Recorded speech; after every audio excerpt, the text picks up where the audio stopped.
Good morning, good afternoon, and good evening, wherever you are and whenever you are. Welcome back once again to this session where I share with you my reflections and my revelations based on the scriptures. Thank you again for giving me this time to be with you and to share this little fair thoughts with you. Now, today I would like to talk to you about bad habits, specifically the effects of bad habits in your life, and not only in your life, but in your children's lives and in your grandchildren's lives, in your generations to come.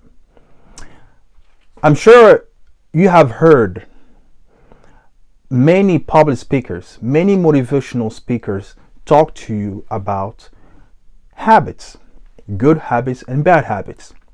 I'm sure you can find lots of information on the internet about habits.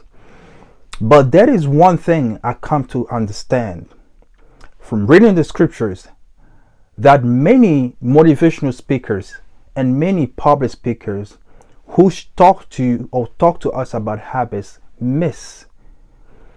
There is a specific secret that they all miss, that they do not share with us, and that's what I'm going to share with you today. So stay tuned until the end. Do not skip and pay very close attention to everything I'm going to share with you. I promise I will not be long, just like I always do. I don't like to be long. I like to have my videos short. So I'm going to go straight to the point. Now, the effects of bad habits in your life and in your children's lives and in your grandchildren's lives and so on generations. What does that mean? First, let's define what a habit is. A habit is, I like to define things in a way that is easy for me to understand.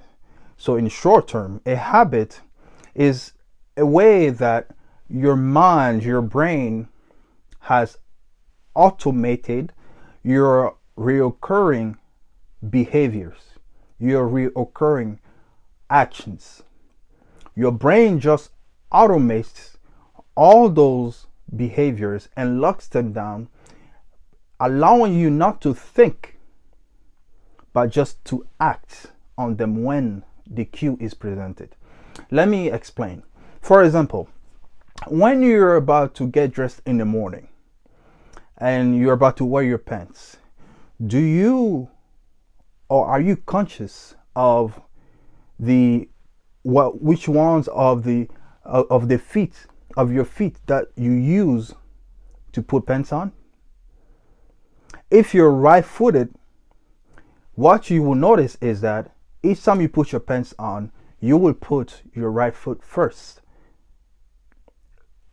But if you do the inverse, you will feel weird. And this is vice versa. If you're left-footed, it's the same way. Now, just this is a short example amongst other examples that I could give you, just to explain to you how habits work. When habits present themselves, you don't think, you just do them. It's automated. It becomes automatic because that's how your brain has learned to lock them. You do not think about them anymore. So you just do it automatically. That's what habits are. But today I want to talk to you about bad habits. And for me to specifically relay this message to you so you understand these secrets that many people do not tell you, please bear with me.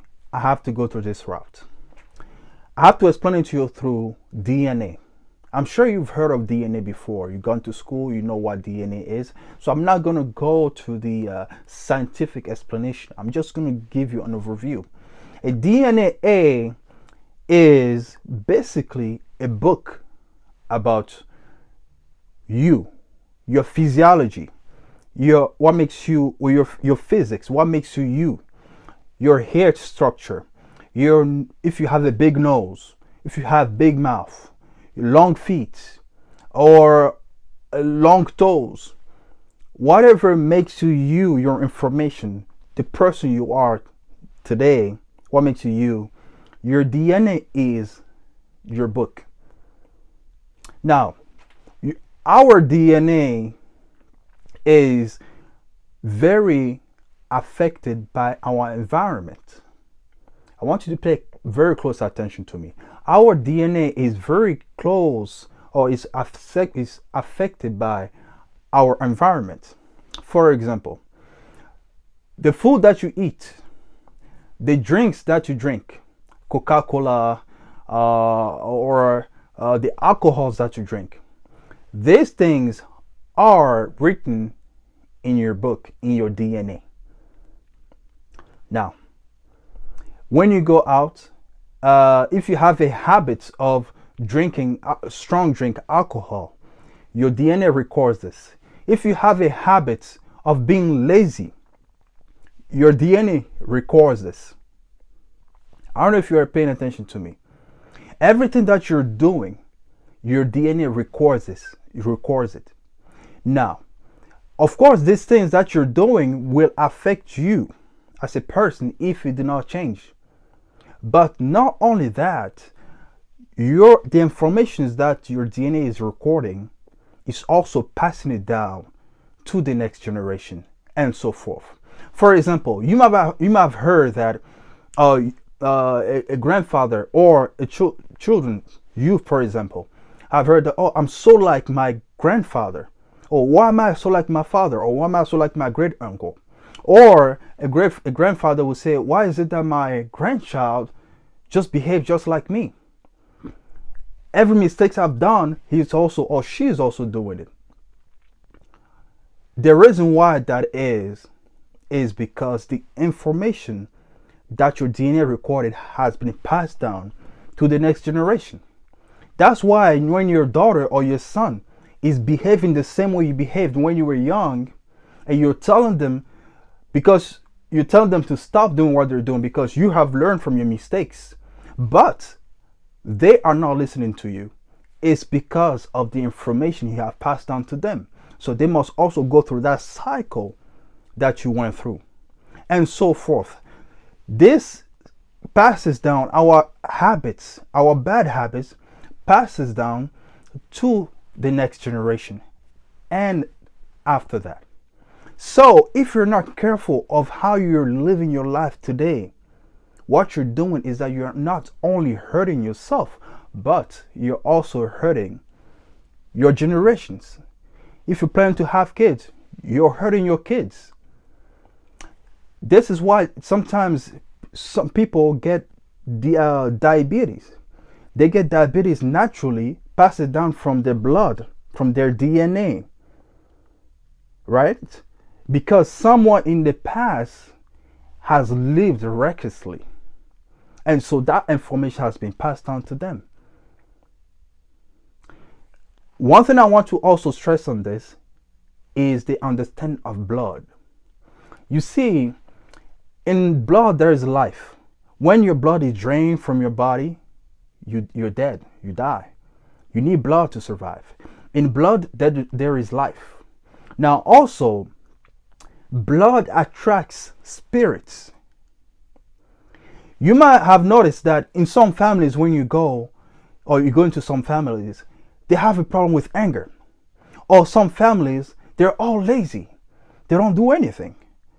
You see this, you see the sister, you see the brother, you see the father, they're all behaving the same way. They're all angry. When they sit at a table, all they do is argue and argue. That's a spirit that has taken hold of that family, because that spirit has been passed down to that family. Someone has behaved recklessly to attract that spirit. Your bloods, or our bloods, attract spirits and passes down that spirit from family to family, from generation to generation. And that's why I'm trying to show you today. This is the secret that many public speakers, many motivational speakers do not understand and do not relate to you and to me, to be aware of this information so that you pay attention to how you live your life. But in this video, I also want to direct you to Christ. The reason why Christ does not want us to get drunk is also for the purpose of this information that many do not understand. Watch the way you're living your life, you're hurting your generations to come. So it is important that you pay attention to the behaviors that you're incorporating in your lifestyle, so that you do not only affect your relationship with Christ, but that you do not set up your children for failure. Set your children for success, and that starts with you.